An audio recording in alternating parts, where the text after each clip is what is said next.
L'angioplastie coronaire, également nommée angioplastie coronaire percutanée transluminale ou angioplastie par ballonnet, est prévue pour restaurer le flux sanguin à travers les artères coronaires qui se sont rétrécies ou sont bloquées par des plaques athéroscléreuses ou caillots sanguins. Lorsque vous arrivez à l'hôpital, on vous installe une ligne intraveineuse. Votre rythme cardiaque est surveillé et vous recevez par administration orale ou par intraveineuse un sédatif qui vous aide à vous relaxer.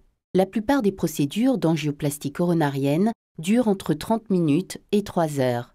Le médecin anesthésie la peau au niveau de votre aine et insère une aiguille dans l'artère fémorale. Après avoir placé l'aiguille, un fil guide est passé à travers l'aiguille et est doucement acheminé à travers le réseau artériel jusqu'au cœur. L'aiguille est ensuite repliée et remplacée par un petit tube flexible, nommé gaine, qui permet l'accès à votre artère fémorale.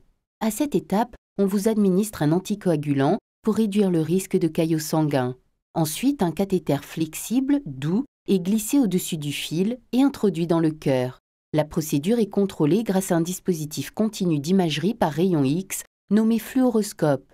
Vous pouvez ressentir une pression lorsque le fil et la gaine sont insérés à travers l'aine et introduits à travers l'artère, mais vous ne ressentirez pas leur mouvement à travers vos artères.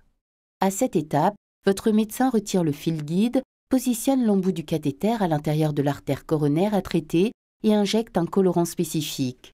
Le colorant permet au fluoroscope de prendre des images au rayon X, nommé angiogramme, de l'intérieur des artères.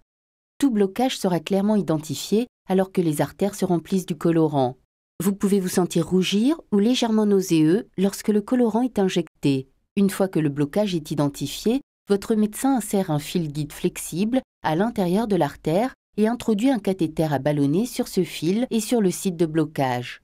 Une inflation et une déflation rapide du ballonnet poussent la paroi vasculaire vers l'extérieur, rétablissant ainsi le flux sanguin à travers l'artère. Vous pouvez ressentir une douleur thoracique pendant cette étape. La même procédure est répétée pour chaque blocage à traiter.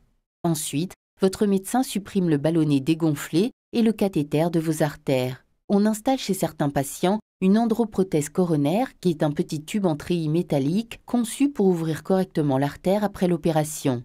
Une endoprothèse pliée est placée sur le ballonnet dégonflé pendant le positionnement. Lorsque le ballonnet est dégonflé, l'endoprothèse se déplie et se fixe en place. Après la suppression du ballonnet et du cathéter, l'endoprothèse reste derrière pour maintenir l'artère ouverte en permanence. Après la procédure, un bandage compressif est appliqué sur l'artère fémorale pour éviter les saignements. Vous devrez rester allongé sur le dos pendant plusieurs heures, pendant lesquelles vous serez régulièrement ausculté pour détecter les éventuels saignements ou douleurs thoraciques. Vous pouvez rentrer chez vous le jour même de l'opération ou après une nuit passée à l'hôpital.